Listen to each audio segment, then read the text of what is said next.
श्री स्वामी समर्थ। तर माझी सकाळची सुरुवात झालेली आहे हळदीच्या लेपनांपासून। तर आज आहे माझा 11 गुरुवारमधला दुसरा गुरुवार। तर मध्ये तर माझा एक गुरुवार गॅपच झालेला, पण हा आहे माझा म्हणजे तसं बघायला गेलं की तिसरा आहे, पण मला आता हे तिसऱ्यामध्ये नाही तर दुसऱ्यामध्ये काउंट करावं लागणार आहे।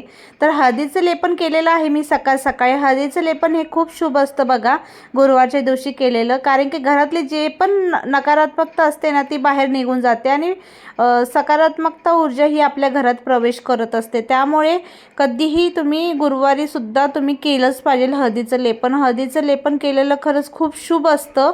आपला जो गुरु असतो ना तो भरपूर असा मजबूत होत असतो, त्यामुळे हळदीचं लेपन करायलाच पाहिजे। घरात लक्ष्मीचा वास होत असतो गुरुवारी आपलं हळदीचं लेपन वगैरे केल्याने, आणि लक्ष्मी देवीला पण खूप प्रिय आहे बघा।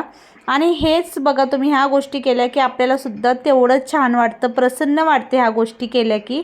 तर असं सुंदर असा माझा आज उंबरठा दिसत होता, खूप सुंदर।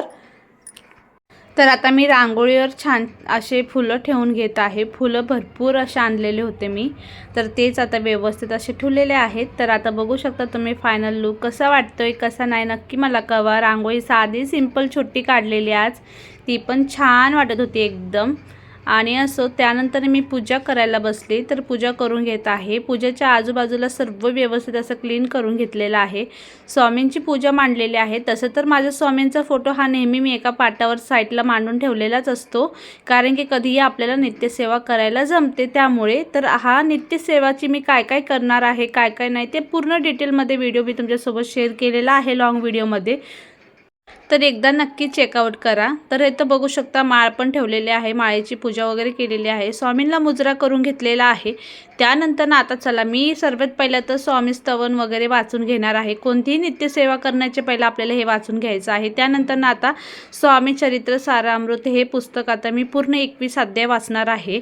21 अध्याय 21 माळा परत 21 तारक मंत्र हे आपल्याला सेवा करायचे असतात। ह्यावेळेस आपण जेव्हा इच्छापूर्तीची पूजा करतो त्या 11 गुरुवार वगैरे त्यावेळेस आपल्याला एवढ्या सेवा कराव्याच लागतात। आणि त्यानंतर बघू शकता दुपारचा वेळ झालेला आणि भरपूर वेळ होत होता, म्हणून मी दालचा भात मस्त लापसी आणि असं सिंपलचं जेवण बनवलेलं होतं आणि ते स्वामींना नैवेद्य पण दाखवलेलं आहे। त्यानंतर संध्याकाळी मी स्वामींचं नामस्मरण केलेलं आहे, माळजप केलेले आहे 11, त्याबरोबर 11 तारक मंत्रसुद्धा बोललेली। त्यानंतर स्वामींच्या मठात गेलेली संध्याकाळी। तर आजचा व्हिडिओ तुम्हाला कसा वाटला नक्की सांगा। आवडला तर लाईक कमेंट शेअर करायला विसरू नका।